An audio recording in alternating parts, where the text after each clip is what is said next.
कैवल्यं दिव्यदृक्साक्षी आदिकर्तारं कृपानिधे प्रणतक्लेशनाशाय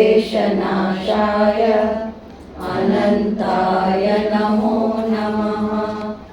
अल्पज्ञोऽहं सर्वज्ञोऽहं सत्शरणं जुगलरूपं त्वं नमामि। भगवान श्री करुणासागर महाराज की जय। सत कैवल साहेब। સિદ્ધાંત નિર્ણય કો અંગ 15 બરાબર છે ને? વેદ વેદાંત અનંત સિદ્ધાંતનું તંત નિરમ્યા પીછે જંત ઠાને ઊંચ કો ઊંચ કહે નીચ કો નીચ કહે જે જમ તે તમ ઘાટ ભાને. પેલા જોર કર્યું છે ભૂલત સદી. હા તો હવે ગઈ ને. વેદ વેદાંત અનંત સિદ્ધાંત કંદ નિર્મણા પીછે જંત ઠાને ઊંચ કો ઊંચ કહે નીચ કો નીચ કહે જે જમતે તમ ઘાટ ભાને. વેદ વેદાંત અનંત સિદ્ધાંત કંત નિર્મણા પીછે જંત ઠાને ઊંચ કો ઊંચ કહે નીચ કો નીચ કહે જે જમતે તમ ઘાટ ભાને. ગુજરાતી વાંચી નાખો. સકળતા સત્કેવલથી જે તત્વોવાળા ઘાટો નિર્માણ થયા છે તેને વેદે અનંત સિદ્ધાંતથી વર્ણવ્યા પછી જીવ માત્ર જાણે છે. તેમાં ઊંચને નીચ કહી અને નીચને ઊંચ કહી અને નીચને ઊંચ કહી અને નીચને નીચ કહી જે ઘાટ જેવા હતા તેનું તે પ્રમાણે ભાન કરાવ્યું છે. હવે એ સિદ્ધાંત કે છે સિદ્ધાંત નિર્ણય કો. સિદ્ધાંત કયો તો કે વેદ વેદાંત સિદ્ધાંતનું અનંત. વેદ વેદાંત સિદ્ધાંત અનંત સિદ્ધાંતનું. વેદ વેદાંત જે છે એની અંદર અનેક સિદ્ધાંતો જુદા જુદા એની વર્ણવ્યા. તો ક્યારે વર્ણવાય કે જ્યારે સકર્તાએ આ બધા તત્વોને બનાવ્યા પછી. એ પહેલાં તો એ નહોતા, ક્યાંથી વર્ણવે?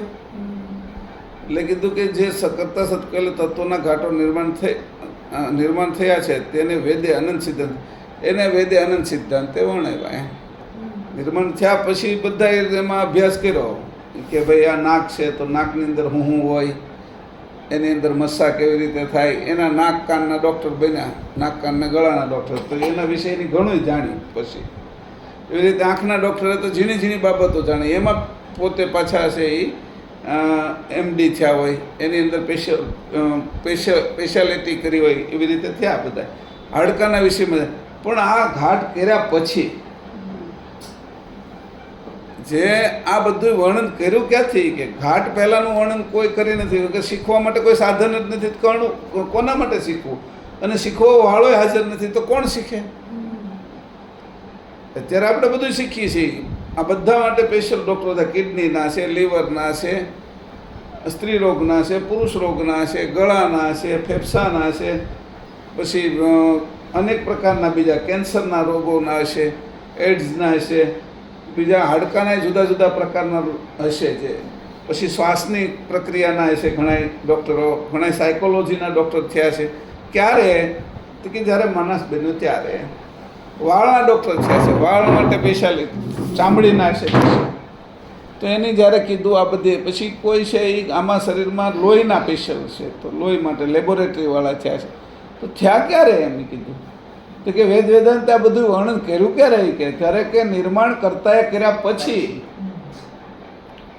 એટલે હવે તમારે તમે માનો કે ન માનો એ કે પહેલાં તો તમારે સકર્તાને માનવા પડશે જેની બનાવ્યું છે, અને પછી તમે એમાં ગોતા જે ગોતવાનું છે.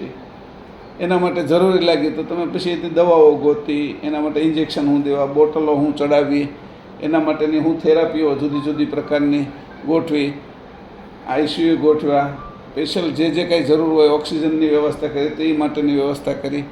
પછી કોઈ ફંગસ કે આ તે બીજી વાયરસ કે ન લાગે તો એની વ્યવસ્થા કરી. એ બધી તમે વ્યવસ્થા કરી, પણ ક્યારે કરી? કે મનુષ્ય તૈયાર થયા પછી. તો અહીંયા વેદ વેદાંત અનંત સિદ્ધાંતનું કે આ બધું નિર્માણ સકતા સત્કરી તત્વોવાળા ઘાટો નિર્માણ થયા છે, તેને વેદ અનંત સિદ્ધાંતોથી વર્ણવ્યા પછી જીવ માત્ર જાણ્યા છે. તો કે એનું વર્ણન કર્યું પછી જાણ્યા. નાક તો હું લઈને ફરું છું, જીભ ને દાંત ને હું લઈને ફરું છું, પણ મારા દાંતની અંદર જે મને દુખાવો થાય છે એ કયા પ્રકારનો દુખાવો છે એ હું કાંઈ નક્કી નથી કરી શકતો. દુખ્યા છે, અથવા મોઢામાંથી વાસ આવે છે, અથવા મને પેઢા ચડી ગયા છે, ખવાતું નથી બરાબર, અને કાંઈ લોહી આવે છે, તો હું નક્કી નથી કરી શકતો મને શું થાય છે. મને દુખાવો થાય છે, એમાં કયા પ્રકારના બેક્ટેરિયા થયા છે, કઈ રીતે તમારે દાંતના ડૉક્ટર આગળ જવું પડે છે. અને એ જ્યારે એમાંથી જોવે છે ને એનું પરીક્ષણ કરાવે છે, લેબોરેટરી કરાવે છે કે ભાઈ આવા ફંગસ છે તમને આ ટાઈપના, અથવા આ અંદર છે એ પેઢાની અંદર આ તકલીફ પડી છે, અથવા મૂળની અંદર છે એ સુકાઈ ગયા છે મૂળ, અને દાંત છે એ સડવા મળ્યો છે. તો એ બધું ક્યારે ખબર પડે છે?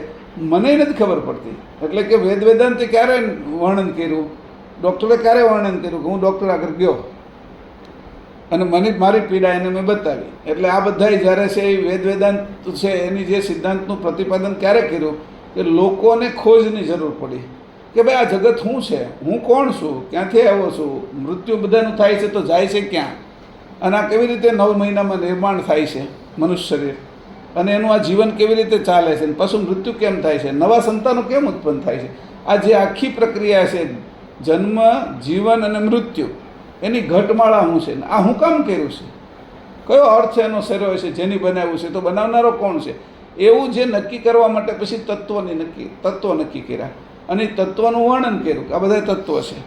હવે એમાંથી તત્વને ભગવાન માનવા મળ્યા, બ્રહ્મને ઈશ્વર તરીકે સ્થાપિત કીધું, અકર્તા બ્રહ્મ છે એની જ મૂળ સ્થાપના કરી દીધી. આખરે જે ઉચ્ચ સિદ્ધાને પહોંચાઈ, બાકી જે ઈશ્વરવાદ સુધી પહોંચ્યા એની નિરંજન પુરુષની સ્થાપના કરી. એને કૈવલ કરતાં છેડ્યા નહીં, એને એમ જ લાગ્યું કૈવલ કરતાં જેવું કંઈ છે જ નહીં, એટલે નિરંજન પુરુષ જ સર્વસ્વ છે. તો એને ઘણાએ છેદ ઉડાડી દીધો કે ઈશ્વર પદ અને નિરંજન પદ જે મૂળ છે એ તો બ્રહ્મમાંથી ઉત્પન્ન થયું છે એમ, અને બ્રહ્મ તો અકર્તા છે, એના હોવા માત્રથી છે, એવી રીતે કરીને એને વાત એમને કરી નાખી. તો એવા અનેક સિદ્ધાંતોનું નિર્માણ કર્યા. પછી એમાં નીચેના સિદ્ધાંતો નક્કી કર્યા, પછી મધ્યમ અને ઉચ્ચ સિદ્ધાંતો નક્કી કર્યા. તો કે નીચેના સિદ્ધાંતો હતા એ બધા તો સામાન્ય બધા દેવોને માનતા હતા, ભૂત પ્રેત આ તે બધાને દેવ સમજીને માનવા લાગ્યા. પછી થોડા મધ્યમ સિદ્ધાંતવાળા હતા, એની છે સૂર્યને, પૃથ્વીને, વનસ્પતિને એવા દેવોને માન્યા કે જે આપણે ઉપયોગમાં આવે છે. હવાને દેવ માન્યું, પાણીને દેવ માન્યું, પંચતત્વોને પાછા દેવ માનવા મળ્યા કે વરુણ દેવતા કે જળના દેવતા છે. આ વરસાદ વરસાવે છે તો વરુણ દેવતા ઇન્દ્ર એની સાથે રહીને કર્યા. સૂર્ય છે એ આપને પ્રકાશ આપે, પૃથ્વી આપને છે એ રહેવા માટે આપે છે, એટલે પ્રત્યક્ષ એ રીતે માની અને એની ઉપાસનાઓ શરૂ કરી. ઉઠે ત્યારે પગે લાગવું, સૂર્યને અર્ધ્ય આપવું, ચંદ્ર માટે ચંદ્રાયન કરવા વગેરે ઉપાસનાઓ શરૂ કરી. એ મધ્યમ પ્રકારના દેવોની ઉપાસનાઓ શરૂ કરી જે વેદની અંદર આપ્યું છે. આ બધાની દેવો. એના પછી મંત્રો કર્યા, મંત્રોમાં એને આહ્વાન કરવાની રીત આપી.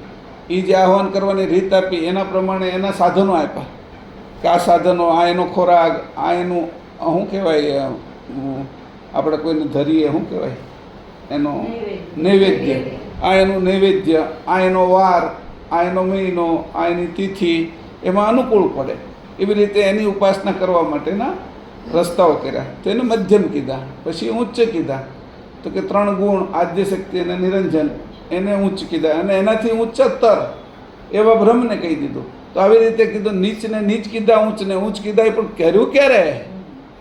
તો કે પહેલો સિદ્ધાંત એ નક્કી કરો કે કરનારો છે કોઈ, અને એ સકર્તા કૈવલ કરતા આ બધું જ્યારે નિર્માણ કર્યા પછી તમને આ બધી સમજણ પડી.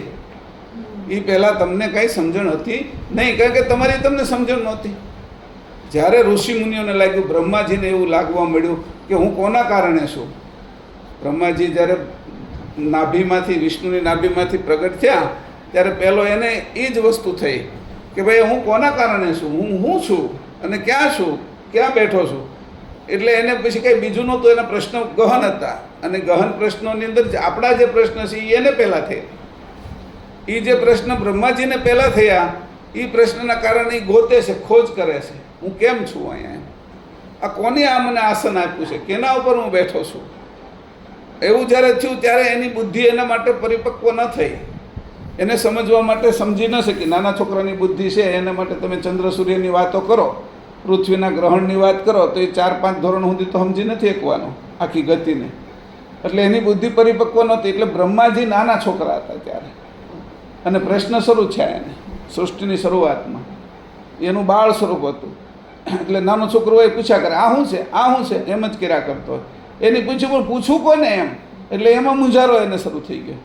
એ માં હોય તો પૂછું ને, બાપ હોય તો દેખાતો હોય તો પૂછું ને, એ કંઈ દેખાતું નથી કે પૂછવું કોને. કારણ કે એનું રૂપ એવું જ હતું. રૂપ તે જે પ્રોટોનનું હતું એ જ પ્રકારનું રૂપ હતું. અને એ જ્યારે પૂછે છે એ પ્રશ્ન પૂછતા જે એને આકાશવાણી થાય છે અને સમજાય છે એવા 3 શબ્દો જ્યારે એને સાંભળ્યા, તપ તપ તપ. એટલે એનાથી પછી એને કીધું કે આમાં મને કંઈક તપ કરવાનું કહે છે, મને પાકવાનું કહે છે. આપણે કંઈક પકવવું છે ને રસોઈ બનાવતા, એટલે પાકવાનું કહે છે. પાકવા માટે એની પાકવાની રીતિ એને તો ખબર હતી જ નહીં. એટલે એને કીધું કે હું આમને બેઠો રહીશ એ જ પાકી જાય છે. એટલે પછી આપણે છે ભાત છે એ કુકરમાં મૂકી દઈએ અને નક્કી કર્યું પાણીને, કુકરને પછી ગેસ શરૂ કરી દીધો, પછી કંઈ આપણે એમાં બળ કરવા ન જવાનું હોય. એટલે એની મેળે જ તે એના તાપથી તપી જાય છે. એટલે એનું બેસવું એ જ તપ થઈ ગયું પછી. એટલે ત્યારથી જ નક્કી કર્યું ધ્યાનસ્થ થવું. ધ્યાન એ તપ છે એવું ત્યાં બ્રહ્માજીના શરૂઆતના પીરિયડથી, શરૂઆતની જે શરૂ હતું ને, શરૂ થયું ત્યારથી શરૂ થયું કે ભાઈ આ ધ્યાન છે એ જ મોટી વસ્તુ છે. અને ધ્યાનમાં સમાધિસ્થ થઈ ગયા. ધ્યાન કરતાં કરતાં સમાધિસ્થ. એટલે પછી એને સમજવા માટે પછી પાતંજલિ છે કે બીજા લોકોએ પછી એના આ કઈ રીતે થયું એ બ્રહ્માજીને સમજતા એ પોતાની અંદર અનુભવ કર્યો. અને અનુભવ કરતાં 8 અંગો ઉત્પન્ન કર્યા: યમ, નિયમ, આસન, પ્રાણાયામ, પ્રત્યાહાર, ધારણા, ધ્યાન અને સમાધિ. ત્યાં સુધી ગયા. એને નક્કી કર્યું કે આનાથી આ થાય, આનાથી આ થાય, આનાથી આ થાય. જે ઘટના બ્રહ્માજીએ શરૂઆત કરી. અને એ બ્રહ્માજી જ્યારે પરિપક્વ થયા ત્યારે એની નજર ખુલ્લી. જે રીતે બિલાડીની બચ્ચાની નજર છે એ 7 દિવસે ખુલે, તો એવી રીતે 7 દિવસે જ્યારે આ તપ કરતાં કરતાં એની નજર છે એનો વિકાસ થયો. અને વિકાસ થયો એટલે એને દૂર સુધી સમુદ્ર દેખાણો, જે અગાધ જળ હતું એ. એમાં કોઈ પુરુષ કે હુતા છે ને એની નાભીની અંદરથી એક દાંડો નીકળે છે ને એમાં એક કમળ જેવું કંઈક છે. એને કમળની ખબર નહોતી. મળમાંથી કંઈક નીકળ્યું એ કમળ હતું કે. એટલે જે જોયું તો એમાં પછી નીચેથી જ્યારે જોયું અને એમાંથી મને પોષણ મળે છે એવું એને દેખાણું. હવે એ શરૂઆત હતી જન્મની. બાળકને જ્યારે આ બાળકને હજી ખબર નથી, પણ બ્રહ્માજી એટલો વિચાર કર્યો કે આ મને નાડીની અંદર કોણ પોષણ આપે છે. કદાચ એને ખબર પડે તો એ આવીને ભૂલી ગયો છે જન્મ થયા પછી. આપણે બધા કે ત્યાં આગળ એ રીતે વિચાર કર્યો છે ને કે ભાઈ મને ક્યાં હું છું, કોણ છું હું, અને મને પોષણ કોણ આપે. એટલે પેલી નાળ બાજુ આપણી નજર ગઈ. નાભીથી જોડાયેલી હતી ને માની સાથે. અને એ નાળની અંદરથી મને પોષણ મળતું હતું. અને એ પ્રાણ રૂપે પોષણ હતું, જાણ રૂપે પોષણ હતું. 2 પ્રકારનું હતું.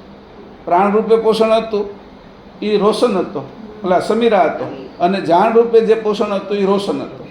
એટલે 2 પોષણ એને દેખાણા કે જાણ રૂપે જે પોષણ હતું એના કારણે જે રજ હતું એની અંદરથી અંગો કેવી રીતે બનાવવા 9 મહિનામાં, એ જાણ રૂપે હતું. અને પ્રાણ રૂપે પોષણ હતું જે સમીરા રૂપે, એ શ્વાસ લેતો હતો, સૂક્ષ્મ શ્વાસ. એનો ઘોર થતો હતો. અને એ ઘોર થતો હતો એનો અવાજ હતો ઓમકાર. આ ઓમકાર જે અવાજ હતો એની અંદરથી એ અવાજ તે ઘસાવાનો હતો. આ જે ઘસાય છે ને એવો અશ્રાવ્ય ધ્વનિ સંભળાય છે, પણ એટલો સૂક્ષ્મ છે કે આપણા કાને નથી સંભળાતો. એ જે શુક્રાણુ હતો એના કાને એ મોટો અવાજ સંભળાતો હતો. એટલે એ જે ચૂસતો હતો એ ચૂસણીનો જે અવાજ હતો, ચૂસવું એટલે શ્વાસને ખેંચવું. આપને ખબર નથી અત્યારે એટલો સહજ શ્વાસ આપણો થઈ ગયો છે. એ શ્વાસ ચૂસાય છે આપણીથી એ આપણને ખબર નથી. જ્યારે પ્રાણાયામ કરીએ છીએ ત્યારે ખબર પડે છે હું શ્વાસ ચૂસું છું. ચૂસીએ છીએ શ્વાસને આપણે. શ્વાસ લેવો એટલે ચૂસવો, જેમ પાણીને ચૂસીએ છીએ એમ જ હવામાંથી ચૂસીએ છીએ. પણ એટલો સહજ થઈ ગયો છે કે ચૂસવાની આપને ખબર પડતી નથી. એ ન ખબર પડવી એનું નામ અશ્રાવ્ય ધ્વનિ. સંભળાતો નથી મને. જ્યારે હું એને શ્વાસ તરીકે લઉં છું, પ્રાણાયામ કરું છું, ત્યારે સંભળાય છે. પણ સહજ શ્વાસ લઉં છું અને સહજ શ્વાસ છોડું છું તો અશ્રાવ્ય છે, તો સંભળાતો નથી. જ્યારે એને ખબર પડી કે આ દાંડાની અંદરથી મને પોષણ મળે છે, એ દાંડો કમળનો છે. એટલે નાભી કમળ શરૂ થયું, જેને મણિપુર આપણે કહીએ છીએ, એ સ્થાનની શરૂઆત થઈ. એટલે નાભી કમળ શરૂ થયું એટલે નાભીનું કેન્દ્ર શરૂ થયું. કોઈ પણ કેન્દ્ર શરૂ થયું એટલે કેન્દ્રની શરૂઆત થાય એટલે હવે વિકાસ થવાની શરૂઆત થઈ ગઈ. કેન્દ્રમાંથી જે બાહ્ય બાજુ જવું એ વિકાસ છે, અને કેન્દ્રમાંથી પોતાનામાં પાછું કેન્દ્રિત થઈ જવું, બાહ્ય બાજુથી કેન્દ્રમાં આવી જવું, એ પોતાનું સ્વસ્વરૂપ છે. હવે વિકાસ એટલે કરવાનો કે હું કોણ છું એ જોવા માટે મેં વિકાસ કર્યો, અને પાછો વિકાસ કર્યા પછી પોતાનામાં કેન્દ્રિત થઈ જવું એટલે હું પૂર્ણ થયો એ સમજવું. એટલે પૂર્ણ થવા માટે મને આ જન્મ મળ્યો છે એવું જ્યારે એને સમજાણું, એ સમજવા માટેની જે ગડમથલો જે છે પોતાને, જે અત્યારે હું અલ્પ છું અને વિરાટ પૂર્ણ છે, કોઈ પૂર્ણ છે એની મને ઉત્પન્ન કર્યો છે, એનો હું અંશ છું, આવી જે ખબર પડી એની સાથે જે તત્વોની રચના થઈ એ તત્વોને જણાવનાર વેદ અને વેદાંતના અનેક સિદ્ધાંતો ઉત્પન્ન થયા. પણ કર્તાએ નિર્માણ કર્યા પછી આ બધા ઉત્પન્ન થયા છે, અને એનું પૃથ્થકરણ કે એના માટે જે બુદ્ધિ ચલાવી, એનું વર્ગીકરણ કર્યું, એનું અવલોકન કર્યું, એ બધું પાછળથી થયેલું છે. એ પાછળથી થયેલું છે એના માટે અનેક પ્રકારની ગાથાઓ સંસારમાં ચાલુ છે, અનેક પ્રકારના ધર્મો, સંપ્રદાયો, સિદ્ધાંતો ચાલુ છે. અને એ સિદ્ધાંતો જેને જેટલું સમજાણું એટલું એને નક્કી કર્યું છે. કોઈ સંપૂર્ણ શરીરનો ડૉક્ટર છે જ નહીં. આખી દુનિયામાં સંપૂર્ણ શરીરનો કોઈ ડૉક્ટર છે નહીં. એમ કોઈ કરતા નહીં. આ તો શરીરની વાત છે, એક અંકુરની. અનંત અંકુરો જેમાંથી ઉત્પન્ન થાય છે એવા કર્તાની મૂળ વસ્તુને કોઈ આજ સુધીમાં જાણી શક્યું નથી. એટલે એની માટે જે ગણમથલો કરી, કેટલી જિંદગીઓ ઘસી નાખી, કેટલાય મુનિઓ થયા, કેટલાય ઋષિઓ થયા, કેટલાય રાજર્ષિઓ થયા, કેટલાય બ્રહ્મર્ષિઓ થયા, કાંડર્ષિઓ થયા. એવી રીતે ઋષિનાય 7 પ્રકારો આમાં ગડમથલની અંદર લાગ્યા. દેવર્ષિ થયા, દેવર્ષિ નારદ થયા, પછી મહર્ષિઓ થયા કેટલાય. તો આ બધા આ મથલની અંદર આ માથાકૂટમાં લાગ્યા, અને જે કાંઈ મળ્યું એને એ પ્રમાણે એના છે એ સંહિતાઓ ઉત્પન્ન થઈ અનેક પ્રકારની. જે સંહિતાઓ ઉત્પન્ન થઈ એ એના નામથી ગતિ કરે છે. અથર્વવેદ તો અથર્વા ઋષિ હોય, જૈમિની ઋષિ હોય, વેદવ્યાસ હોય. એવી રીતે જે ઋષિઓએ જે દર્શન કર્યા એવા 6 દર્શનને પાછા એના 6 દર્શનો થઈ અને વ્યાપક થયા. ન્યાય દર્શન તરીકે ગૌતમે કીધું, જૈમિનીએ છે મીમાંસા કીધું, એવી રીતે છે સાંખ્ય લ્યો, વેદાંત લ્યો. તો કે આવા બધા જ સિદ્ધાંતો છે એ ઉત્પન્ન થયા. હવે મારો મુદ્દો એ છે કે આપણે ઉત્પન્ન કરનારા ઉપર જ કેન્દ્રિત છે. એટલે બીજું બધું જોવા કરતાં એની ઉત્પન્ન કર્યા એ તત્વોને જોઈ લીધા અને તત્વની રચના જોઈ લીધી. હવે મને દેખાવું શું જોઈએ?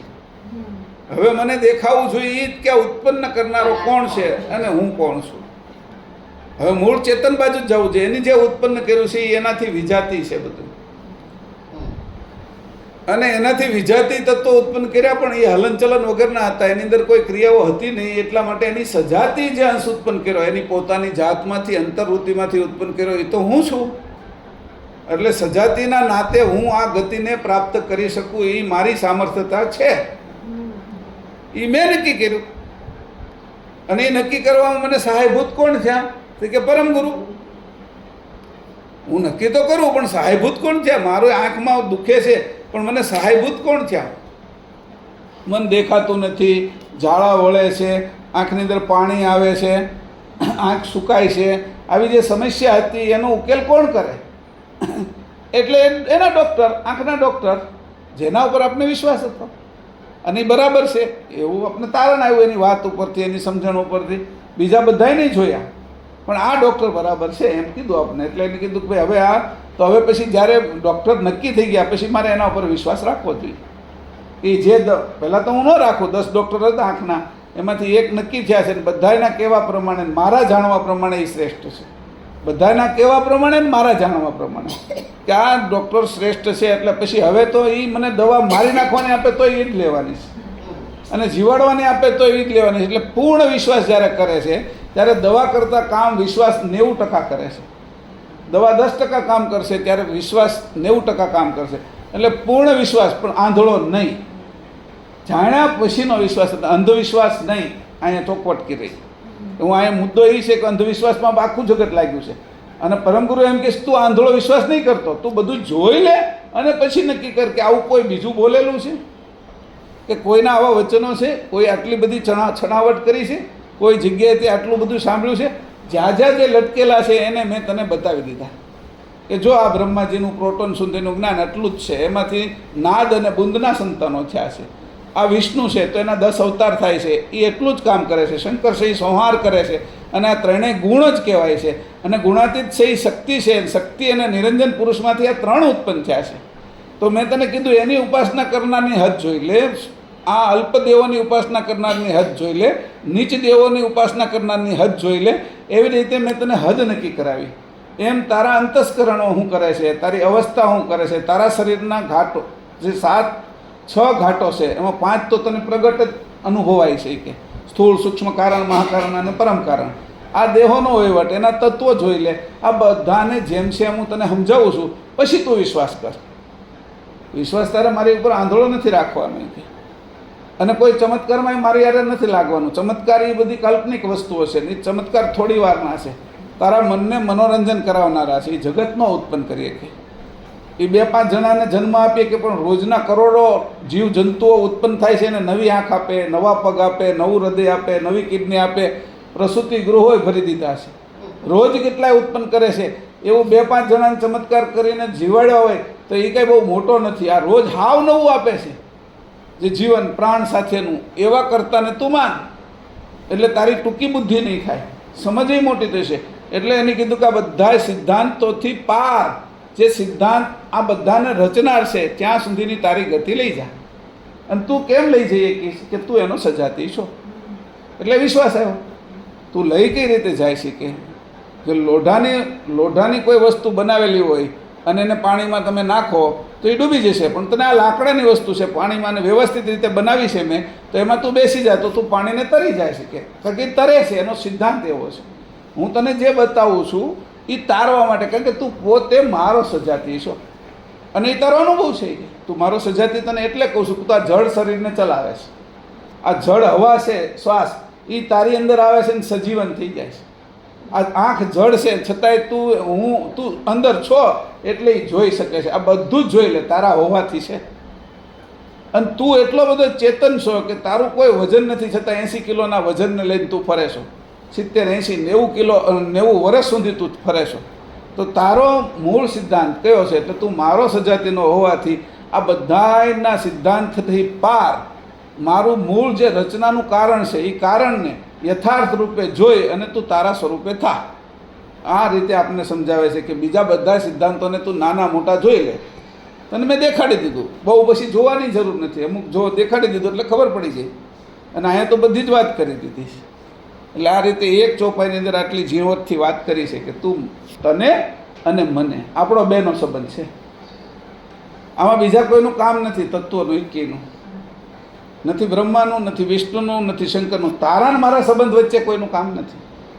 પણ તારે એનો ઉપયોગ કરવો છે સાધન તરીકે, તો બ્રહ્માને વાપર, વિષ્ણુને વાપર, શંકરને વાપર, આદ્યશક્તિને, નિરંજનને, બધાનો ઉપયોગ કર. પંખાનો ઉપયોગ કર, એસીનો ઉપયોગ કર, તું ફ્રીજનો, ટીવીનો, લાઇટનો, તારા ઘરમાં જેટલા સાધન છે એનો ઉપયોગ કર. પણ જે સજાતી છે એ તો હું ને તું જ છે. મા દીકરો અથવા ગુરુ શિષ્ય અથવા પતિ પત્ની, આપણે સજાતીએ છીએ કે આપણે આ બધાનો ઉપયોગ કરનાર છીએ. એટલે એને તું દેવત્વ તરીકે એને મહત્ત્વ નહીં આપ. મહત્ત્વ આપવાના મુદ્દા તો આ છે. હા, એનું રિપેરિંગ કરાવવું પડે, એનું સાર સંભાળ રાખવી પડે તારે, તો એટલા પૂરતું રાખ, પણ એના આરત તારી નહીં આપી દેતો. બહુ ફ્રીજ સારું છે એટલે તું મારા સમકક્ષ એને નહીં ગણી લેતો. જે મકાન માલિક છે, ઘર માલિક છે, ઘરવાળો છે કે ઘરવાળી છે, એના સમકક્ષ ફ્રીજને નહીં ગણી લેતો. ટીવી બહુ સારું છે, બધું જ એમાં આવે છે કાર્યક્રમ, છતાંય તે આપણા બે સમાન નહીં ગણી લેતો. કે એમાં જગત કરત છે એને તું આપણા બે સમાન નહીં ગણી લેતો. એટલી વાત અહીંયા એને શરૂઆત કરે છે. શરૂઆત આ રીતે કરી. આગળ હવે બીજી ચોપાઈ.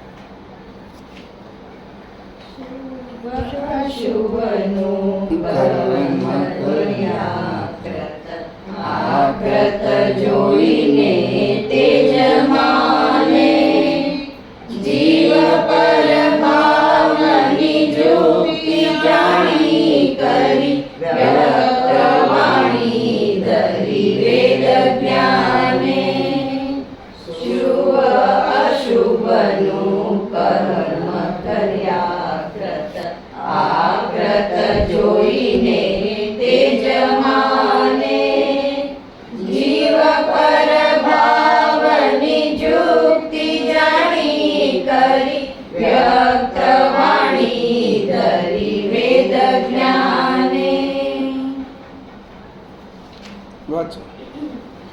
કર્મકાંડની ક્રિયા કરાવવા શુભ અને અશુભ એમ વર્ગ પાડી ખૂબ લંબાણથી આકૃતિવાળા દેવતાઈ ફળોને બતાવી કર્મના પ્રભાવમાં જીવોને નાખવા વેદે જાણીને જ યુક્તિ રચેલી છે અને એટલા જ માટે વેદવાણીને વ્યક્ત એટલે ખુલ્લી કરેલી છે અને તેને જ જીવો માને છે.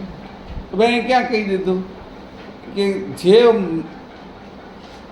આકૃતિવાળા દેવતાઓ અહીં જે આગળ વાત કરી છે કે કર્મકાંડની ક્રિયા કરાવવા શુભ અને અશુભ એમ વર્ગ પાડી, હા શુભ અશુભ આ લોકોને જરૂર નહીં, શુભ અશુભ એમ વર્ગ પાડી ખૂબ લંબાણથી, એટલે એટલું બધું લાંબુ કરતા ગયા કે એની વાત પૂછોમાં. અત્યારે મેં તમને આ લાંબી જ વાત કરી એક ચોપાઈની, પણ એ લંબાણ છે એ આપણા પક્ષમાં કીધું. અહીંયા કીધું કે કૃતના પક્ષનું લંબાણ કર્યું. એક એક દેવતાની એટલી ઝીણી ઝીણી બાબતોનો વિચાર કરવામાં આવ્યો છે એમાં, અને એટલા મંત્રો બનાવવામાં આવ્યા છે, એના યજ્ઞ કેવા કરવા, કેટલા દિવસ ચાલશે, કેટલા એમાં બ્રાહ્મણોની જરૂર પડશે, કેવા પક્ષમાં કેટલો ખર્ચો થશે, કેવા દ્રવ્યો જોશે, એવું લંબાણથી અને આકૃતિવાળા દેવતાએ ફળોને બતાવી પછી કે તમને આ કરશો તો તમને આ બધા ફળો મળશે. ફળ મેળવનાર કોણ છે એની ક્યાંય વાત ન કરી. ફળ તમને એટલા મળશે, તમે આ બધું કરશો તો એને કીધું કરનાર કોણ છે એની પણ વાત ન કરી. જે બ્રાહ્મણો કરાવે છે તો ક્રિયાકાંડ કરે છે તો એ બ્રાહ્મણો કોણ છે એને કરાવનાર એની અંદર એ, અને કરનાર જે એનો યજમાન છે આ બધા પ્રકારની જે ઉપાસના અને જે કાંઈ યજ્ઞો વગેરે જે ક્રિયાકાંડો કરવામાં આવે છે એ કરનાર વાસ્તવમાં કોણ છે તો એ બે વિશે તો અજાણ્યા જ રહ્યા, એને જાણી ન શક્યા. કારણ કે કર્મનું ફળ એટલું મોટું લટકાવી દેવામાં આવ્યું કે નજર ફળ ઉપર વહી ગઈ, અને એ ફળના આધારે જે હું કંઈ કરું છું એનું ફળ આ મળવાનું છે એ પહેલાં નક્કી થઈ ગયું. અને નક્કી થયેલા ફળના આધારે હું જે કરવામાં આવ્યો તેમાં મેં જોશ ઉત્પન્ન કર્યો, અને મને પણ જે લોકોની ઈચ્છા હતી એની જોશ ચડાવ્યો. મારી અંદર થોડો જોશ હોય 2%, તો 98% જોશ બાકીના બધાએ ચડાવ્યો. હું થોડોક લડી શકું એમ હોઉં, થોડો બધાએ કરતા. તો સોસાયટીવાળા 500 લોકો ભેગા થઈને કહે ના મહેશભાઈ તમારે જેવું તો કોઈની બાજુની સોસાયટીવાળા બાંધણ થઈ છે આપણે, અને લડવું જ પડે એમ છે. એમ કરીને 2%નો જોશ બાકીના લોકોએ 500,000 લોકોએ છે એ 100% કરાવી દીધો. એટલે જોશને હોશ ન હોય એવી રીતે આને હોશ નહોતો, ખાલી માત્ર એટલું જ હતું એની અંદર કે મારે આ કરવું, અને કરવું એમાં પછી એને એટલા સૂક્ષ્મ અને એવા સિદ્ધાંતો ઉત્પન્ન કર્યા. એ સિદ્ધાંતોની અંદર એટલો ગૂંચવાઈ ગયો એને ખબર જ ન પડી. ઝીણામ ઝીણી બાબતો કે તમે આમ નાહ્યા પછી આમ હાથ કર્યા પછી તો એના પછી એને પાછું સમજાવ્યું કે એટલા બેક્ટેરિયા રહે, આના પછી સ્નાન કરવું પડે, એના પછી આ કરવું પડે, એવી રીતે પછી અનેક પ્રકારની વસ્તુઓ સમજાવી. અને એ દ્રવ્યની અંદર એ પ્રકારની તાકાત પણ હતી. ગૌમૂત્રથી સ્નાન કરવું પડે, આ ગાયના ઘીનો દીવો કરવો પડે, આવી પ્રકારની ઔષધિઓ હોમવી પડે. તો એ બધી તાકાતો હતી જ પાછી એની અંદર, નહોતું એવું કાંઈ નહોતું. પણ એનું જે ફળ ઉત્પન્ન થાય છે એ ફળ લાંબુ ટકવાનું નહોતું, અને વળી પાછું એ ફળ છે એ લુપ્ત થાય ત્યાં પાછો નવો યજ્ઞ કરવાનો, એટલે લુપ્ત થાય યજ્ઞ કરવાનો, એટલે મૂળ આની આ ક્રિયાની અંદર હંમેશા રહ્યા કરવાનું.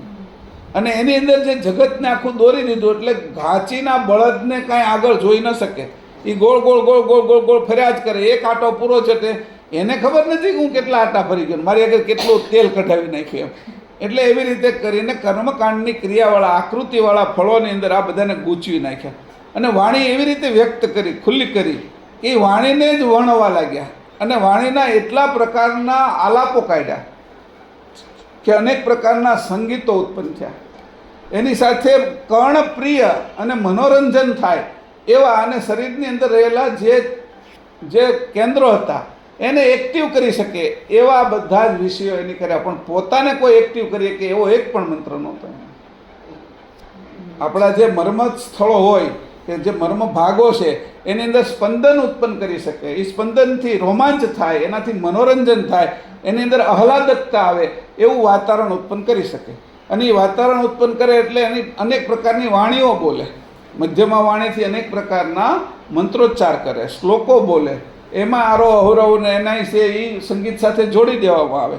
અને એની સાથે ક્રિયાઓ પણ જોડવામાં આવે અને એનો વર્તારો છે એ જ્યાં જે ઉપસ્થિત હોય એ લોકોની અંદર થવા લાગે અને એનો એક પ્રભાવ પડે. એ પ્રભાવની અંદર સંસાર આખો તણાવા લાગ્યો. એમાં પછી કોઈને ખબર ન રહી કે હું કઈ દિશામાં જાઉં છું. જેમ પાણી એકદમ મોટું કહેવાય ને કે ઘોડાપૂર આવ્યું હોય તો એમાંથી ગાયો ભેંસો મનુષ્ય સહિત એના ઝૂંપડા મકાનો એ પણ તણાતા હોય. એમ એટલો મોટો પ્રવાહ વેદે ઉત્પન્ન કર્યો. એ વેદનો પ્રવાહ બ્રહ્માજીથી જ ઉત્પન્ન થઈને આવ્યો આખો. અને આ પ્રવાહ જે ઉત્પન્ન છે એની અંદર સંસાર તણાવવા લાગ્યો કે બ્રહ્માજીને વાસ્તવિક વસ્તુની નથી ખબર. એટલે એને કીધું તપ તપ તપ, અને તપના કારણે જે ઘટનાઓ ઘટવા મળી એટલે એને જે ઉત્પત્તિનો ક્રમ ચાલુ થયો એની અંદર એ પોતે તણાણા અને એની પ્રજા પણ તણાણી આખી. તો કે 4 વેદની અંદર આ બધા જ તણાણા બ્રહ્માજીના. આ વાત અહીંયા કરી. પાવક જલ પવન પાણી નહીં, પંચમુ તત્વ નહીં વ્યોમ થાને, ત્રિગુણ શક્ત ને જ્યોત જગમર નહીં, દેવ નહીં આદ્ય નિરંજવાને, ક્ષિતિ પાવક જલ પવન પાણી પંચમુ તત્વ નહીં વ્યોમ થાને, ત્રિગુણ શક્ત ને જ્યોત જગમર નહીં, દેવ નહીં આદ્ય નિરંજવાને. પાછું વેદે કહેલા આશાભર્યા કર્મના પ્રભાવમાં જગતના સર્વજીવો તણાય છે. પણ પૃથ્વી જળ અગ્નિ વાયુ અને 5મું આકાશ તત્વ જે ગત આકાશ છે તથા 3 ગુણ શક્તિ જ્યોતિ અને નિરંજન વગેરે કોઈ અસ્તિત્વમાં રહેનારા નથી. તો પછી જગતના જીવો કર્મ કરી નિવૃત્ત દશા કેવી રીતે પ્રાપ્ત કરી શકશે? અથાર્થ કર્મ માર્ગના પ્રવર્તકો અને તેની સાથે તણાતા જીવો પૈકી કોઈ ગતિને પામશે નહીં. હવે અહીં કીધું જે મેં તને કીધું કે આ બધું જે ઉત્પન્ન કર્યું અને આનાથી તું આ બધી ક્રિયા કરે છો અને એનાથી તને જે કાંઈ પ્રાપ્ત થવાનું છે એ જે તને મોક્ષની ઈચ્છા છે કે મુક્તિની ઈચ્છા છે એ બધી આશા ભરી છે તારી, વાસ્તવિક નથી. કે તું એને જોઈ નથી શકતો. કેમ? તો કે આ કોઈ ટકવાના નથી. આ કાળના ખાતામાં કોઈ લાંબુ, કોઈ એનાથી લાંબુ, કોઈ એનાથી લાંબુ અને કોઈ ટૂંકું એવું જીવન જીવે છે. અને તું એની વાહે મોટું લાંબુ જીવન જોઈ અને તારું ટૂંકું જીવન જોઈ અને એની અંદર આશા મોટી બાંધે છો, પણ એ કાંઈ તને લાંબુ જીવન આપી શકતા નથી. તારું જીવન પૂરું થાય અને તું એની અંદર તારી વૃત્તિ નાખે એટલે એની સાથે તું જોડાઈ જાશો વૃત્તિથી. એટલે તારી મુક્તિ થવાની આશા છે, તારા સંપૂર્ણ ચેતન મુક્તિની આશા એ તો નઠારી ઠરે છે કે આમાં કોઈ એનું કાર્ય થતું નથી. કે એટલે ક્ષિતિપાવક જળ આ બધા જ તત્વો કે જે સમયે એનો નાશ થવાનો છે ત્યારે બધા જ જીવો પણ નાશ પામશે. તો એની ગતિ ક્યાં થશે? જીવભાવની ગતિ અહીંયા છે, આત્મભાવની ગતિ બ્રહ્મમાં છે. અહીંયા સુધી જીવભાવની ગતિ આપી દીધી કે હવે આગળ આવશે તો કે બ્રહ્મની અંદર નિરાકાર રૂપ હવે આવશે. તો કે અત્યાર સુધી જે તે કર્મકાંડ કર્યા છે એ કર્મકાંડનો અંત એટલે વેદાંત. કર્મકાંડ એટલે વેદ અને એનો અંત એટલે વેદાંત. એટલે હવે જે આ બધાથી જે પ્રાપ્ત થવાનું છે એ બધાય મરવાના ગુણધર્મવાળા છે. અને એની આશાએ તું બેઠો રહીશ તો તું પોતે કૈવલ કરતાનો અંશ અને જીવભાવ થઈને તું એની સાથે લબડીશ, લટકીશ. તું રાજાનો પુત્ર પણ તું ગરીબોની અને ભિખારીની વચ્ચે રહીને તને પણ ભીખ માગવાની ટેવ પડી ગઈ છે. કે 4 રસ્તા ઉપર જઈને પાછો લાલ લાઇટ હોય તો ખખડાવે છે કે તને એવી આશા થઈ ગઈ છે. એ ભિખારી છે એમાં તું શેનો ભિખારી થઈ જશે? તું તો મારી સજાતીનો છે. એટલે તને 4 રસ્તા ઊભા રહેવાની ટેવ જે પડી ગઈ છે એ તને હું ખાલી તને દેખાડવા આવ્યો છું. આ બકરાને બતાવવા નથી આવ્યો. બકરાના ટોળામાં સિંહ તું ઘૂસી ગયો છો એ તને તારું રૂપ બતાવવા આવ્યો છું. પરમગુરુ અહીંયા એ રીતે એનું મોઢું દેખાડે છે તને. હું આ જળ છે કે એમાં જોઈ લે, આ બધું જળ જ દેખાડે છે કે આ જળમાં તારું મોઢું જોઈ લે. આમાં તારો સજાતીનો કોઈ છે? એના અંશો તારા સજાતીના છે પણ એ ક્યાં અંશને જાણે છે? એટલે તેને આ કર્મમાં લાગવું પડ્યું છે. એટલે એને અહીંયા કીધું કે તું તારું સજાતી રૂપ જોઈ લે. એટલે અહીંયા પહેલાં એને કીધું કે આ જીવ દશા અહીંયા અટકી ગઈ કે જીવ દશા તો અહીંયા જ નાશ પામશે. એટલે તણાતા જીવો પૈકી કોઈ ગતિને પામશે નહીં. આ જીવોની ગતિ કીધું આગળ. નિરાકાર નિરધાર નિર્ગુણ ગુણ સ્વરૂપ સમાન શાને વ્યાસ પંડિત કાજી મુલ્લા નવલહે પુરાણ લખ્યું ન પાને નિરાકાર નિરધાર નિર્ગુણ ગુણ સ્વરૂપ સમાન શાને વ્યાસ પંડિત કાજી મુલ્લા નવલહે પુરાણ લખ્યો ના પાને. નિરાકાર રૂપ જે નિર્ગુણ તેનો નિરાધાર એટલે નિશ્ચય કરેલો નિર્ધાર એટલે કે નિશ્ચય કરેલો નથી, તો પછી ધરગુણ એટલે પ્રથમથી જ ઉત્પન્ન થયેલા ગુણયુક્ત સ્વરૂપવાળા ઈશ્વરોને નિજની સાથે શી રીતે સમાન એટલે કે એક સરખાપણાવાળા સજાતી કહો છો? અર્થાત આ બાબતનો ખરો ખુલાસો પંડિતો, કાજીઓ અને મુલ્લાઓ પણ જાણતા નથી.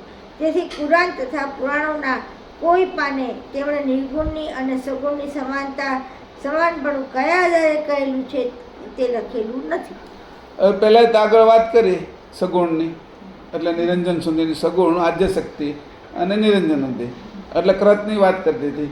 હવે અકર્તા બ્રહ્મની વાત કરે છે, અને એમાં અકર્તા બ્રહ્મ બધું જ બ્રહ્મ છે કે, એટલે બ્રહ્મની અંદર એ તે ભ્રમ ઉત્પન્ન કર્યો તો કે બધું જ એક હરખું છે કે. એટલે પહેલાં એ કીધું કે ભાઈ તો પછી અમારે ખાવાનું ક્યાંથી જુદી જગ્યાએથી રાખવું પડે ને એમ. તો કે આ બધી નિર્માણ કર્યું છે તમે, તો મોઢાને બદલે છે એ કાનથી ખાવું પડે ને અમારે એમ, આમ નાખીએ નહીં કે કોળીઓ એમ. તો કે ના, જેના માટે બનેલું છે એના માટે, પછી એના માટે પાછા એની યુક્તિપૂર્વક છે એ નવી રીતો ગોતી. ભાઈ અમે આ રીતે કહીએ છીએ એમ. એટલે કાનમાંથી તો તારે સાંભળવાનું ખાવાનું છે કે, નાકમાંથી તો તારે ઊંઘવાનું ખાવાનું છે, આંખમાંથી તો તારે જોવાનું ખાવાનું, મુખમાંથી તો તારે સ્વાદવાળું ખાવાનું છે. એવી રીતે જુદું જુદું એના ખોરાકો કર્યા, અને ખોરાકો એના સાચા છે ત્યાં સુધીના. તો વર્ણન એને કર્યું કે આ રીતે વર્ણન કરતાં મને એવું લાગે છે કે તમે જે આગળ જઈ એને પહેલાં કૃતને જુદું પડ્યું, પછી પાછું અકર્તા બ્રહ્મની અંદર કૃતને ભેળવી દીધું કે ઉત્પન્ન ત્યાંથી થયું છે એટલે તમે ભેળવી દીધું. પણ છતાંય વ્યવહારની અંદર તો તમારે વ્યવહાર તો જુદું જુદું રીતે જ કરવો પડે છે કે તમારા હાથમાં પહેરીને ચપ્પલ રોડ ઉપર જવાતું નથી, તો પગમાં જ પહેરવા પડે છે. અને ટોપી છે એ તમારે કાને નાખીને કાને નથી પહેરવાની આવતી કે, એ તો માથામાં જ પહેરવી પડે છે. અને ચશ્મા છે એ મોઢા ઉપર નથી લગાડવાના કે, એને આંખ ઉપર જ રાખવાના. તો જે વ્યવહાર તમે કરો છો એ જ્યારે તમે અકર્તા બ્રહ્મની અંદર જાઓ છો ત્યારે વ્યવહાર છે એ તમે કાંઈ બદલી નથી શકતા કે બધું એક છે એમ કરીને વાત તમે એમ કરીને મૂકી દો કે બધું જ બ્રહ્મ છે એમ કરીને. એટલે અહીંયા એમ કહે છે કે એ તમે એક સરખાપણું, તમારું સમાનપણું જે છે એ કયા આધારે તમે લખ્યું છે કે એનો મને આધાર બતાવો. પછી એ બતાવે, પણ તમે વ્યવહાર જ્યારે કરો છો ત્યારે વ્યવહારની અંદર એવું કરતા નથી. તમે લોટ છે એનાથી જે કાંઈ રસોઈ બનાવો છો એ રસોઈ બનાવીને ખાવશો, પણ લોટથી નાતા નથી તમે, બાજરાના લોટથી કે ઘઉંના લોટથી એમ. તો એ પછી તેલથી છે, તેલને તમે પીતા નથી, એ માટે તમારે પાણી જ પીવું પડે છે એમ. એટલે જે કાંઈ વિષયો છે એને એની કીધું કે તમારે જે ઉપયોગ તમે કરો છો એ ઉપયોગ એ તે પ્રમાણસરનો, અને આ નક્કી કરનાર કોણ છે? આ નક્કી કરનાર, આ બધાનો જુદો જુદો વ્યવહાર એ નક્કી કરનાર કોઈ વિશેષ હોવો જોઈએ. આ બંને કરતાં, કૃત અને અકૃત કરતાં કોઈ વિશેષ હોવો જોઈએ જેને આટલું બધું સરસ બનાવ્યું, જેનો ઉપયોગ છે એ બનાવ્યું, અને એને એ પ્રમાણે વાપરવાની રીત પણ આપી, અને એને પોષણ મળે એ દરેક વસ્તુને એના માટેનું એની ખાણ પણ બનાવી કે ભાઈ આ ખૂટી જાય તો કે એનું પોષણ મળે. તમે અત્યારે આપણો લોટ ખૂટી ગયો, મીઠું ખૂટી ગયું છે, હળદર ધાણા જીરું કાંઈ ખૂટી ગયું, ઘી તેલ ખૂટી ગયું, તો દુકાને મળે છે. અને દુકાનમાં ક્યાંથી આવે છે? તો કે એની સાયકલ છે આખી, એ નવું ખેડૂત ઉગાડે છે, ગાય ભેંસ નવું દૂધ ઘી આપે છે, તો એ બધી સાયકલ છે, એ સાયકલમાંથી આવે છે. તો એટલું સરસ રચના જે મેં કરી છે કે એ રચના તમને ન દેખાતા તમે સગુણ અને નિર્ગુણની અંદર આંધળા થઈને ઘૂસી ગયા છો. અને આંધળા થવું એટલે એને આંધળાને કાંઈ ન દેખાય એટલે બધું એ ખરખું લાગે, છતાંય વ્યવહાર લાકડીએ કરીને તો ખાડામાં પડતો જ નથી. આંધળા થઈ જાય છતાં પણ એની હોશિયારી તો એ હોય જ છે કે લાકડીને આગળ રાખીને કોઈ દિવાલારે ભટકાતો નથી અને ખાડામાંય પડતો નથી, કૂતરા ઉપર પડતો નથી. એને એટલી એને ધ્યાનમાં છે. આંધળાને પણ ખબર પડે છે તો છતાં તમે આંધથી અંધમને હું કામ બનાવો છો? આવો અહીંયા પ્રશ્ન કર્યો. આંધળાથી પણ આંધળા તમે અમને બનાવી રહ્યા છો. હવે એમ બે વાત તો કરી દીધી, કૃતની અને અકૃતની. હવે આગળની વાત કરી 5મી ચોપાઈ. નામ ને રૂપ પડનાલિકાની પરે શુદ્ધની સમસા વિરલ જાણે જે પદ આદ્ય અવ્યક્ત કૈવલ સદા વિનમુદાય સદા કુવેર વાણે નામ ને રૂપ પડનાલિકાની પરે શુદ્ધની સમસા વિરલ જાણે જે પદ આદ્ય અવ્યક્ત કૈવલ સદા વિનમુદાય સદા કુવેર વાણે નામ રૂપની પ્રણાલિકાથી પર આવેલું જે શુદ્ધ સોહંગ પદ છે તેની સમસ્યા વિરલા સંતજનો જ જાણે છે. તે પદ આદ્ય અવ્યક્ત કૈવલ રૂપે સદા સદોદિત રહેલું છે. તે ગુણરૂપ મુદ્દા સિવાયનું હોવા છતાં મહાન સમર્થ કુવેર સ્વામીજી પોતાના સ્વરૂપે રહી તેનો આનંદ માણે છે, એટલે કે અનુભવયુક્ત સુજાણ જાણને ભોગવે છે. હવે કીધું અહીંયા કે મેં બે વાત કરી દીધી. પહેલી છે એ નિરંજન ઊંધીની કૃતની, પછી અકૃતની. હવે હું સકર્તા કૈવલની વાત કરું છું, તારી ને મારી સજાતીની. અહીંયા હવે વાતને આખી પેલી કે નામ રૂપ પ્રણાલિકાની પરે, નામ અને રૂપ એની જે પ્રણાલિકા છે આખી એનાથી પરે. તો એ કોણ જાણે? શુદ્ધ સમસા વિરલ જાણે, શુદ્ધની સમસા વિરલ જાણે. હવે આવા વિરલ જે અંશે સમજ એટલે સમસ્યા અથવા એનો ઉકેલ, સમસ્યાનો ઉકેલ એ સમસા કીધું, સમજાણું? એટલે એની સમજ, સમસ્યાનો વિરલ એટલે એની સમજ. આ સમસ્યા જ છે. અત્યારે જે જીવન છે એની સમસ્યા છે. એક એક વસ્તુની સમસ્યા છે. તમે ઘરમાંથી બહાર નીકળશો એટલે નક્કી કરવાનું કે માના ઘરે પહોંચવા માટે કોની ગાડી આવશે, ન્યાય સમસ્યા છે, સમજાણું? પછી કયા ચપ્પલ પહેરી જવા, કોણ ડ્રાઈવર છે, શું લઈ જવાનું, આજે અગતગતિ લઈ જવાની, પંચમવેર લઈ જવાની, બધી સમસ્યા જ છે. જે પછી એનો ઉકેલ આવ્યો તરત. સમસ્યા એટલે ઉકેલ. ભાઈ આજે માએ કીધું છે કે ભાઈ આ 4:30 જવાનું કે 4 જવાનું, એ સમસ્યા છે. તો સમસ્યાઓનો જે હંમેશા ઉકેલ આવ્યા કરે છે, એટલે એ કીધું કે આ ઉકેલ છે, એ સમજણથી આવ્યો. પણ સમજણ તમારી હારે દર વખતે રહેશે. આ એક વિષય છે. શુદ્ધની સમસ્યા વિરલ જાણે. કોણ જાણે છે કે ભાઈ ક્યાંય પણ વસ્તુ છે, કોને ફોન કરવો એટલે તરત જ જાણ આવે છે, આને કરાય. અથવા મને નથી ખબર પડતી, તમે બીજાને પૂછી તો બીજાને આગળથી જાણ લઈ લીધી ઓછીની, કે એવી જાણ તો છે મારી આગળ કે બીજાની જાણ વાપરી શકું. એ આપી દીધી મને કે ભાઈ તમે કેમ જવાના શોભામાં, તો હું એમાં આવું ને તમારી હારે, એટલે તમે કહી દીજો પારુલબેનને કે આપણે બે જ લેતા જાય, અથવા આને કહી દીજો કે. તો એ બધું તરત જ તે કે મને સમજ કોની આગળ છે, તો કોને મારે પૂછવું જોઈએ, એ સમજ આવી એટલે સમસ્યાનો હલ થઈ ગયો. એટલે સમજ તારી હારે રહેશે. હવે તું કોણ છો? તો કે સમજને સમજનાર. તું હવે તને તારું રૂપ તને બતાવું કે તારું રૂપ કેવું છે. કે શુદ્ધની સમસ્યા વિરલ જાણે. તું તો વિરલ છો. તું કેવો વિરલ છો કે દરેક સમસ્યા દર વખતે ઉત્પન્ન થાય અને દર વખતે તારી જાણથી તું ઉકેલ કરે છે. તને નથી ખબર એવી જાણ બીજાને ખબર છે, એ જાણની તને ખબર છે કોને પૂછવું.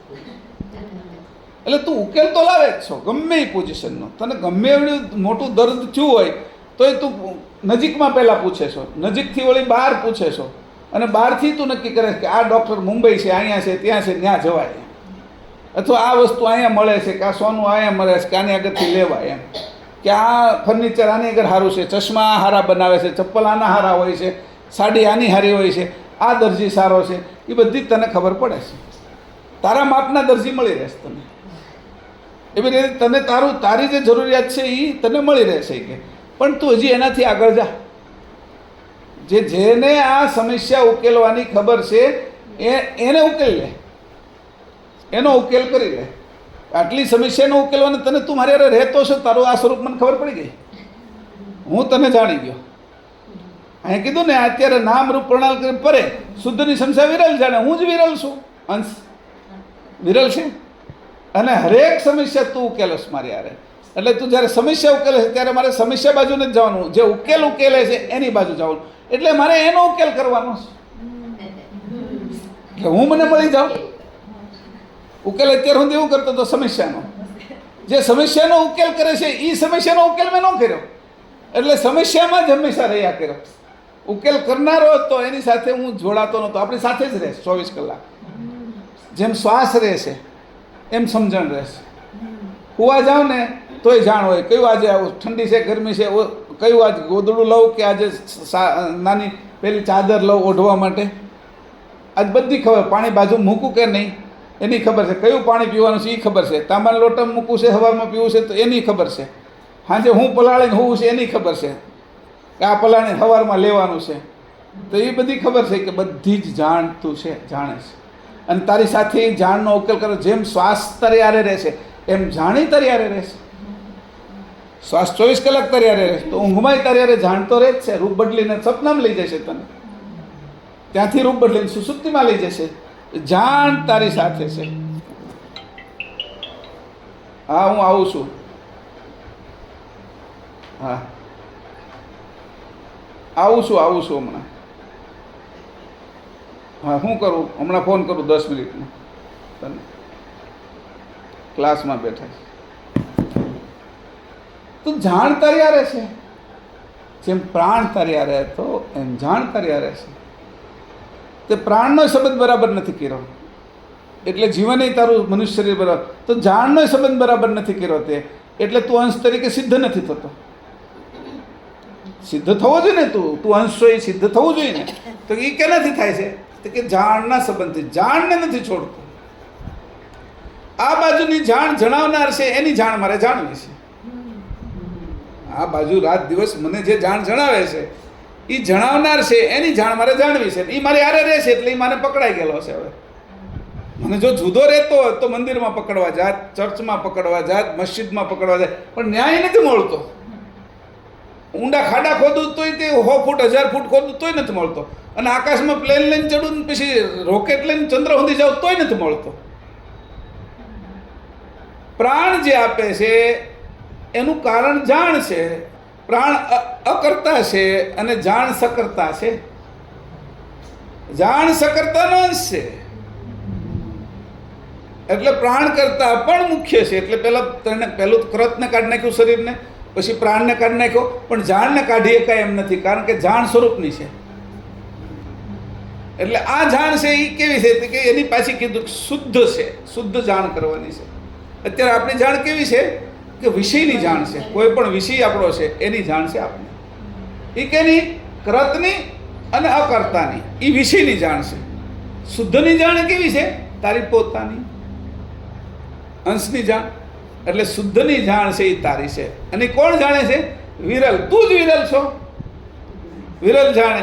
વિરલ એમ નહીં કીધું સંત જાણે એવું નથી કીધું. સમજાણું? ચોપાઈની અંદર સંત નથી કીધું. શુદ્ધની સમસ્યા વિરલ જાણે એવું કીધું છે. અહીંયા એવું કીધું તેની સમસ્યા વિરલા સંતજનો જ જાણે છે. એટલે અહીંયા કોઈ સંતારે કઈ લેવા દેવા નથી. ચોપાઈમાં નથી કીધું, સંતની વાત જ નથી કરી. અંશ જ છે. શુદ્ધની સમસ્યા વિરલ. વિરલ એ જ છે કે આ ઘાટમાં વિરલ કોણ છે ગોતી લો. અંશ. અંશ હોવા જ એ જ વિરલ છે ઘાટમાં. બીજું કાંઈ વિરલ નથી. એના હોવાથી એ છે એટલે જ છે બધું ચેતન. એટલે વિરલ તું છો. અને પાછો તારી જાણ છે એ શુદ્ધ કરી નાખ એટલે સુજાણ કરી નાખ. સુજાણ કોની હારે અડીએ તો થાય? તો કે પરમ ગુરુને અડીએ તો થાય. કે ભાઈ લોઢાની ખીલ્લી છે તો લોખંડનો ખીલ્લો છે એ કોને અડે તો એ ચુંબક થાય? તો એ કે લોહી ચુંબકને અડે તો એના બાકીના બધાની હારે રહે, લાકડાની હારે રહે, બીજા લોખંડની હારે, તો એ ચુંબકીય તત્વ એનામાં નથી આવવાનું. એ ભલે ને આમાં ખીલ્લો લાગેલો કેટલાય સમયનો હોય તો એ ચુંબકીય ખાલી 10 મિનિટ લોખંડનો ખીલ્લો લોહી ચુંબકની સાથે જોડાયેલો રહે તો એ પાછો ગમે એને ચોંટવા મળે. એની અંદર ચુંબકીય તત્વ આવે છે. એટલે આ જ રીતે તું છે એ સુજાણ કરી નાખે. અત્યારે તારી જે જાણ છે એ પ્રાણમાં જાય છે, એને તું પ્રાણમાં જઈ રહેલી જાણને જોઈ લે. એ પ્રાણનું કામ કરશે પણ એને તું વાળી એને શુદ્ધ કરી નાખ. અને કોની હારે લગાડીશ? તો એ કે મારા પરમ ગુરુ હારે, કૈવલ સાથે. કારણ કે એ મારા સજાતી છે. મારી શુદ્ધ જાણ એની મહત સુજાણ જાણ છે અને મારી અલ્પ જાણ છે. એને શુદ્ધ કર્યા પછી એની સાથે મેચ થઈ જશે એટલે લાગી જશે. જે પદ આધ વ્યક્ત કૈવલ સદા. આ ક્યાં સુધી પદ છે? જે પદ આદ્ય અવ્યક્ત કેવલ સદા છે એ નાશ નથી પામવાના. વિન મુદ્દા તે સદા કુબેર માણે, એનો મુદ્દો નથી છતાં એ કે માણી એકાય છે. મુદ્દો નથી, સુગંધ આવી કોઈ મુદ્દો નથી, સંગીત વાગે છે કોઈ મુદ્દો નથી, પણ છતાંય કાન સાંભળી શકે છે. સુગંધ આવી કોઈ મુદ્દો નથી, હાથમાં પકડી નથી શકાતો, પણ છતાંય નાક એને સૂંઘી લે છે. રૂપ જોઈ છે આપણે તો એ કોઈ મુદ્દો નથી વાસ્તવમાં જોઈએ તો, એ આંખ એને પારખી લેશે. કે આ રીતે તું છે વિન મુદ્દા તે સદા કુબેર વાણે, આવું રૂપ તું પણ જોઈ લે. કે આ 10 ઇન્દ્રિયોને બાદ કરી એને અંશે થઈને અંશના અંતસ્કરણ ચિત્તથી આ વાતને તું જાણી લે. અંશનું અંતસ્કરણ એટલે શુદ્ધ ચેતન અંતસ્કરણ, અને એ અંતસ્કરણથી કુબેર કહે કે હું એ અંતસ્કરણે થઈ ગયો છું. આ ઘાટના અંતસ્કરણ મટી ગયા છે, જીવભાવના અંતસ્કરણ મટી ગયા છે, આત્મભાવના અંતસ્કરણ મટી ગયા છે, હું અંશભાવના અંતસ્કરણ થયો છું. અને એનાથી આ હું મુદ્દાને માણું છું. જીવભાવ દેહભાવના જે અંતસ્કરણ છે એ કેવા છે તો કે એના અંતસ્કરણની અંદર હંમેશા ચિંતન થયા કરે બધું તત્વનું, ભૂમિ તત્વનું, કે ભાઈ સોનું, હીરા, માણેક, ઘર બાર, પછી કીધું જમીન જાયદાદ, ગાડી, આ બધું જે જળ વસ્તુ છે એનું ચિંતન જે કર્યા કરે એ મન, બુદ્ધિ, અહંકાર અને ચિત્ત. એમાં ચિત્ત મોટું છે એટલે એ ચિત્ત છે એ દેહભાવનું છે, દેહભાવનું. પછી જીવભાવ આવ્યો કે મારી પત્ની છે, મારા છોકરા છે, મારા માતા પિતા છે, મારો ભાઈ છે, મારી બેન છે, એ જે માને છે ભાવનાત્મક બધી બાબતો, એ જીવભાવ છે. સમજાણું? એ જીવના અંતસ્કરણ, એનું મન, બુદ્ધિ, અહંકાર અને ચિત્ત, એમાં ચિત્ત મોટું છે. હવે પછી આવ્યો આત્મભાવ. આત્મભાવ શું માને છે? આત્મભાવના અંતસ્કરણ કે ભાઈ મને તો પ્રતિષ્ઠા જોઈએ છે, હોદ્દો મોટો જોઈએ છે, માન સન્માન જોઈએ છે, અને એ પોતે ઐશ્વર્યતાને માને છે, આવી મોટાઈને માને છે. એટલે એને સમજી લેવાનું, આને જે માને છે એનું સમજી લેવાનું, આનું મન, બુદ્ધિ, અહંકાર અને ચિત્ત, એમાં ચિત્ત મોટું છે એટલે ચિત્ત આમાં આનું રમમાણ થયેલું છે. અને જે અંશેચ્યો છે તો કે ચેતનને માને છે, હું અને મારા કરતા, એમાં જ રમમાણ રહેશે ચેતન પક્ષમાં જ. તો કે એ ચિત્ત છે એને કીધું શુદ્ધ, જે એ જાણ છે એને શુદ્ધ જાણ કીધું. એ ચેત એમાં એ કુબેરે એ મન એ તૈયાર કર્યું છે અંતસ્કરણ ચિત્ત. કુબેરનું ચિત્ત એ શુદ્ધ છે, એને અંશી સિવાય કાંઈ દેખાતું નથી. એને ગાડી, બંગલા, તે જે દેહભાવ છે એ નથી દેખાતો, જીવભાવ નથી દેખાતો, ને આત્મભાવ નથી દેખાતો. મોટા એ નથી જોતી, અશ્મિન મોટો નથી જોતો, અશ્મિને બાદ છોડી દીધા બધા. અને પછી જે પોતે શુદ્ધ થયા છે ત્યારે કુબેર કહે કે આ મુદ્દાને હું આ ચિત્તેથી માણું છું. આ રીતે માણવાની રીત શીખવાડી. હવે સાખી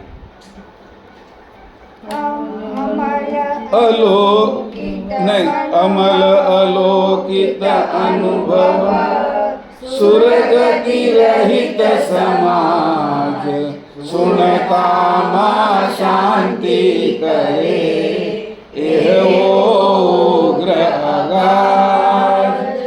અમલ અલોકિત અનુભવ સુરગતિ રહિત સમાજ સુણતામાં શાંતિ કરે એવો ઉગ્ર અગાધ.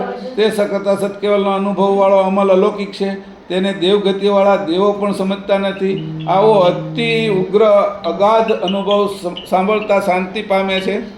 આ બોલો કાકા.